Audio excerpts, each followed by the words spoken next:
Hey everyone, welcome back to the channel, and today I have the overview for episode 7 of Star Wars Andor, and this episode was really good. There wasn't much that happened, but what did happen was very important. Well, we saw the clones, but unfortunately it would appear that they're Imperial. So sadly they're once again the villains, which is still lending me a bit of credence to my theory of they're showing us all this villain clone stuff so that their eventual redemption in the Bad Batch will be that much more impactful. That's what I'm thinking anyway.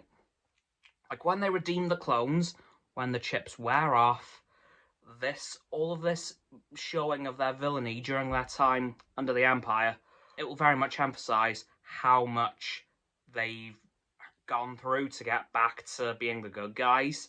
So I'm very much looking forward to seeing that all come to a head. Hopefully I'm right on that. I hope. We saw a few other things as well. We finally saw Cyril Khan get his new job. And it looks interesting. Yeah, God help him with that. Of course, we find out some of the wider implications of the attack on Aldhani. And we do see Cinta. She is very much alive. Somehow. Don't know about the lieutenant. Didn't see him. We saw Mon Mothma once again on Coruscant visiting Luthen, and Luthen was once again asking her for help. Fortunately, she couldn't quite provide yet, but she had a plan. And she did execute that plan at an Imperial party, which frankly, in my opinion, was hella risky. But she did it anyway. She requested the assistance of a banker friend of hers from her home planet Chandrilla, which, fun fact, is the same planet that the Galactic Star Cruiser starship from Star Wars Galaxy's Edge comes from, the Chandrilla star line. So yeah, fun little Galaxy's Edge connection there. Quite happy to see that.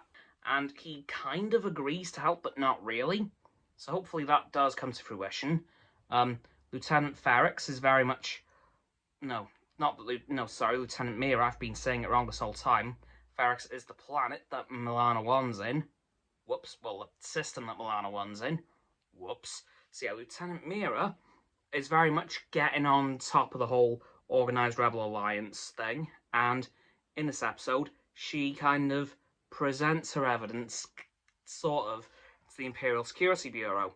And at the start of the episode, we see an old Imperial Security Bureau officer.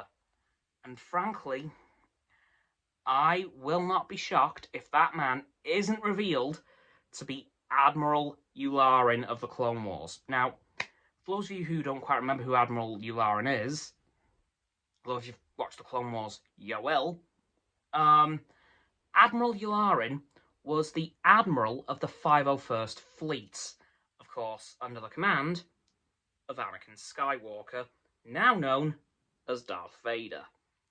So, and I do know that from A New Hope, he does become an ISB officer.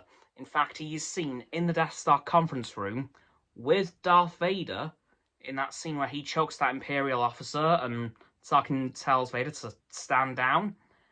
That guy with the white mustache and the slick back hair and the white ISB uniform is Yularen.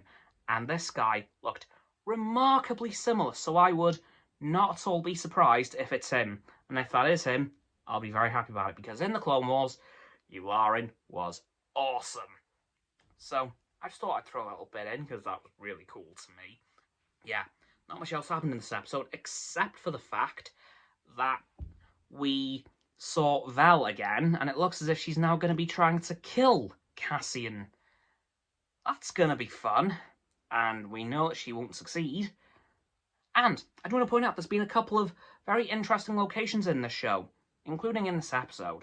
So, that beach at the end of the episode where Cassian gets arrested for 6 years, although we know that's also not going to come true, because by that point he would have missed his own death. So we know that can't work. That was actually filmed in Blackpool in England.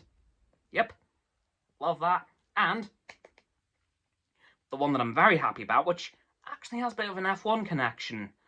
The docking port on Coruscant that we've been seeing is actually the McLaren Technology Centre, the home of McLaren. Wow, that has been known for a couple of episodes, but I haven't really managed to mention it until now because I thought, need to wait for the right time, and now kind of seems like the right time for some reason. Don't know why, I just thought I'd mention it today. But yeah, that's kind of all that happened in this episode, really, unfortunately. We did see Cassian briefly go back to Milano 1 and then leave pretty quickly. But yeah, that's it for this video. So please, like this video, subscribe to mine, Roxanne's and Frost's YouTube channels. Their links will be in the description. My sub button will be down there. Yeah, that big red one. Unless you've already subbed, then it's grey. Thank you for that, by the way. And when you've done that, please don't forget to click all 3 of our bell icons to get all 3 sets of our notifications. Comment as well, because why the heck not? And let me know what you thought of this episode of Star Wars Andor, and if you're looking forward to episode 8 and what you think's going to happen in episode 8. Or save that for Tuesday's prediction video. Leave that up to you. Once you've done that too, please follow me on all my socials. They'll be in the link tree in the description, as well as Roxanne's website and Frost's Instagram. And lastly, please, please, please, do not forget to share this video with all of your friends so they can join the infinite loop of liking, subscribing, commenting, following, and sharing, and around and around and around that loop. And I'll see you guys tomorrow with another video. Goodbye!